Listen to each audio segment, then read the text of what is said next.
Hi friends, welcome to R4 kitchen. இன்னைக்கு ஒரு சிம்பிளான பலாவ் எப்படி பண்ணுறதுன்னு நம்ம பார்க்கலாம்.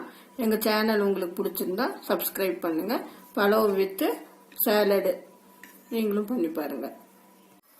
பலாவ் பண்ணுறதுக்கு 1/2 கிலோ அரிசி சீரக சம்பா எடுத்து வச்சிருக்கு.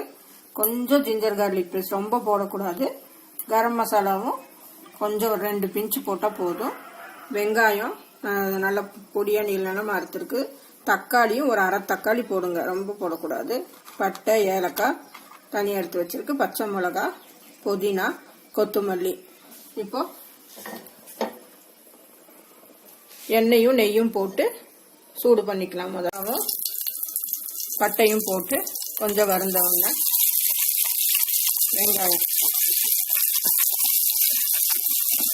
வெங்காயம் போட்டு கொஞ்சம்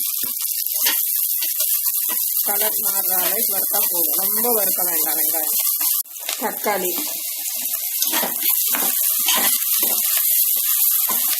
ஜிஞ்சர் கார்லிக் பேஸ்ட்டும் கரம் மசாலாவும் கொஞ்சம் கொஞ்சம் தான் போடணும், ரொம்ப போடக்கூடாது, டேஸ்ட் மாறிடும்.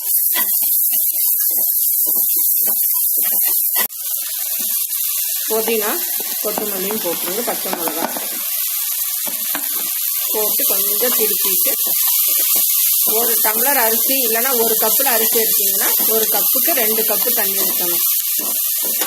2 கப்பு தண்ணி, 1 டம்ளர் அரிசிக்கு 2 டம்ளர் தண்ணி போட்டு உப்பு போட்டு கொதி வந்தோன்னா அரிசி போட்டுக்கலாம். உப்பு தேவையான அளவு போட்டுக்கோங்க. கொதி வந்துருச்சு, அரிசி போட்டு குக்கர் 3 விசில் வந்தால் போதும், ஆஃப் பண்ணிக்கலாம். 3 விசில் விட்டு பலாவ் ரெடி ஆயிடுச்சு. இனி நம்ம எடுத்து பரிமாற வேண்டியதுதான். சாலடுக்கு சின்ன சின்னதாக ஆனியன் கட் பண்ணி வச்சிருக்கு. கொரியாண்டர் லீஃபும் மின்ட் லீஃபும் போட்டிருக்கு. ரெட் சில்லி கலர்ஃபுல்லுக்கு போட்டிருக்கு, நீங்கள் கிரீன் சில்லி வேணாலும் போட்டுக்கலாம். அப்புறம் கோகோனட்டு அரைச்சது தேங்காய் கொஞ்சம் போட்டுக்கோங்க. தயிர், சால்ட்டு கொஞ்சம், லெமனு கொஞ்சம் போட்டு நல்லா கலந்துருங்க. சேலடில் இந்த தேங்காய் எதுக்கு போடுறதுன்னா, நம்ம கொஞ்ச நேரம் வச்சோடனே இலையில போட்டோன்னே சல்லுன்னு தண்ணியாட்டம் போகும்ல, கெட்டியாக இருக்கிறதுக்காக அந்த தேங்காய் போட்டது.